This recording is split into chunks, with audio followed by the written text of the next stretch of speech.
मराठा तरुणांनी कशावरून शिवीगाळ केली? मी सरळ माणूस आहे. प्रत्येकाला अधिकार आहे. असं कोणीही करायला नाही पाहिजे. तुम्ही ओबीसी आहे म्हणून विरोध करू नये. ओबीसी असो, दलित असो, मुस्लिम असो, लोकशाहीने प्रत्येकाला अधिकार दिला आहे. त्यामुळे असं कोणी करायला नाही पाहिजे.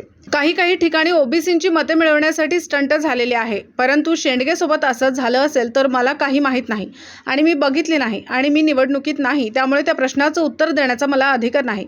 परंतु असं व्हायला नको. एक माणूस म्हणून, या राज्याच्या नागरिक म्हणून असं व्हायला नाही पाहिजे. त्यांना कोणी अडवायला नाही पाहिजे. आमचं आणि त्यांचं कधीच शत्रुत्व नाही. त्यामुळे असं काही प्रकार असल्याचे कारणच नाही. समाजात कोणीही असू करू नये.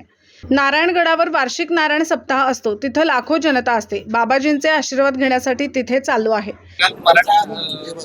मराठा तरुणांनी ओबीसी नेते त्यांना शिवीगाळ केली आणि त्यांना मत मागून नाही, मराठा तरुणच केली कशावर?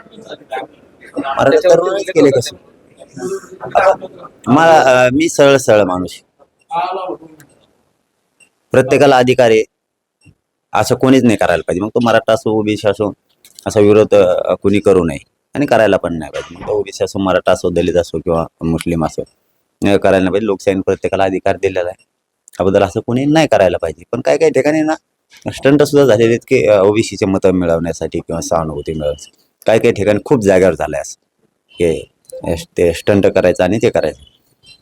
परंतु आता त्यांच्याबद्दल झालं असेल तर मला काय माहित नाही, मी बघितलं पण नाही आणि मी निवडणुकीत नाही सुद्धा. त्याच्यामुळे त्या प्रश्नाचं उत्तर देण्याचा मला अधिकार पण नाही. परंतु असं नको व्हायला. या मात्र एक माणूस म्हणून, मी एक नागरिक या राज्याचा म्हणून, हे असं नाही व्हायला पाहिजे. त्यांना कोणी अडवलं नाही पाहिजे किंवा काय जे त्यांचा प्रकार घडलाय ते करायला पण नाही पाहिजे. पण ते आता कशातून घडलाय हे माहित नाही.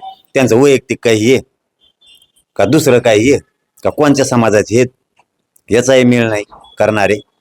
परंतु एक नागरिक म्हणून प्रतिक्रिया द्यायची असेल तर कोणीच कोणाला असं करू नये या मताचा मी आहे. कारण त्यांना काय आम्ही काय कधी काय म्हणतात ना त्याला, आमच्या त्यांचं काय कधी शत्रुत्व नाही आहे किंवा असा काही प्रकार असण्याचं कारणच नाही. त्यामुळे समाजाने कोणत्याही असो करू नये. दुसरा प्रश्न असा की तुम्ही आता सभेसाठी नारायणगडावर जात आहे, तर काय सांगत काय म्हणतो? तिथं वार्षिक नारळी सप्ताह असतो. श्री क्षेत्र नारायणगड पायथ्याला आहे शिरस मार्ग म्हणून. तिथं सगळ्या जनतेचं तिथं लाखोनं जनता असते. त्यांचा आशीर्वाद घेण्यासाठी आणि दर्शन घेण्यासाठी बाबाजींचं चाललो. Okay, thank you.